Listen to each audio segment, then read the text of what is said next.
Attendant, her expression unreadable.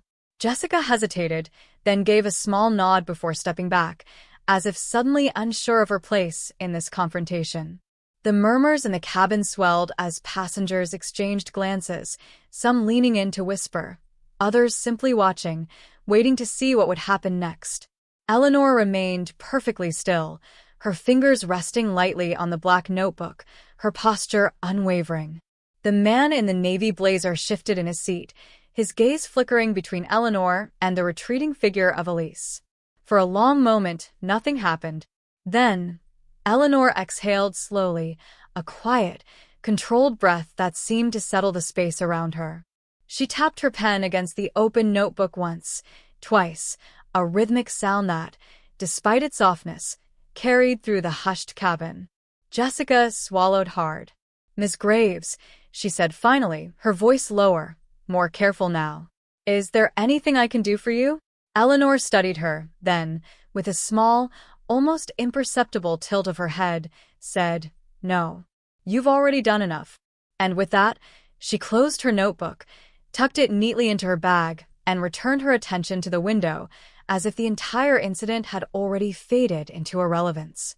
But the air in the cabin remained charged, the unspoken weight of what had just transpired hanging between every seat, every passenger, every breath. The flight continued, but for many on board, the journey had already taken a turn they wouldn't soon forget. Watched her go, her expression still composed, still unreadable. She didn't need to turn to know that every passenger in first class was watching, holding their collective breath, waiting to see what would unfold next. The tension was no longer creeping, it had settled, thick and inescapable, wrapping itself around the cabin like a fog no one could escape. Across the aisle, the man in the navy blazer exhaled slowly, shaking his head just a little. The kid in the hoodie? He hadn't stopped recording. If anything, his phone was now angled even more deliberately. Eleanor traced her fingertip along the cool glass of water in her hand. Every move Elise made only confirmed what she already knew. This wasn't about the seat. It had never been about the seat. This was about something else entirely: power, control, perception. She took another slow sip of water, her mind working through the possibilities. Elise had already lost control of the situation, whether she realized it or not. The moment passengers started paying attention, the moment people started documenting it, the narrative was no longer hers to shape. And yet, Elise wasn't backing down. From the front of the plane, voices murmured.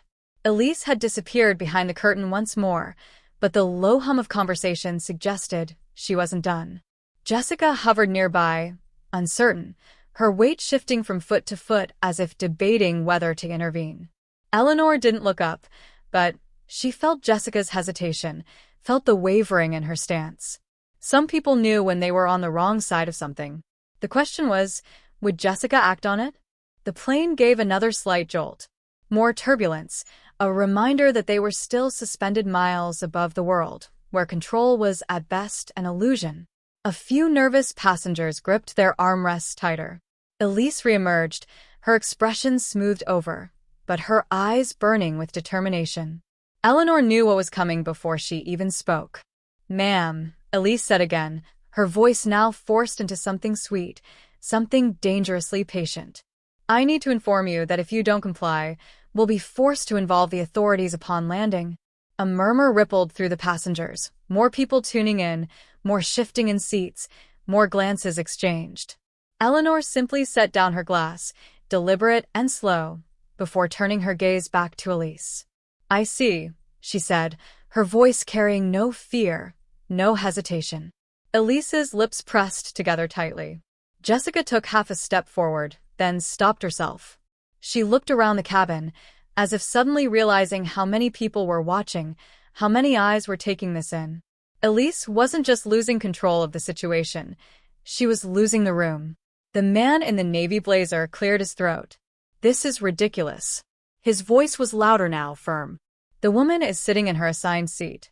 Let it go." Elise ignored him. Or at least she tried to. But the damage was done. Eleanor leaned back slightly, folding her hands in her lap, tilting her head just enough to regard Elise with something close to amusement. Not smug, not gloating, just patient. Like she was waiting for her opponent to figure out they'd already lost. Elise's fingers curled into fists at her sides. Then, after a long pause, she spun on her heel and stormed back toward the front of the plane, her shoes clicking sharply against the floor. Eleanor didn't move, didn't react. She had been right. This wasn't over. Eleanor could feel it, like the low hum of the engines beneath them, like the way the air itself seemed charged with anticipation. The passengers weren't just witnessing a dispute anymore. They were invested. Some in quiet support, others in mere curiosity, but all of them waiting, watching. Across the aisle, the man in the navy blazer exhaled sharply, shaking his head. The younger guy in the hoodie? He was still filming, still subtly angling his phone to capture every moment. Eleanor didn't acknowledge it, but she was keenly aware of everything happening around her. Elise, however, wasn't done.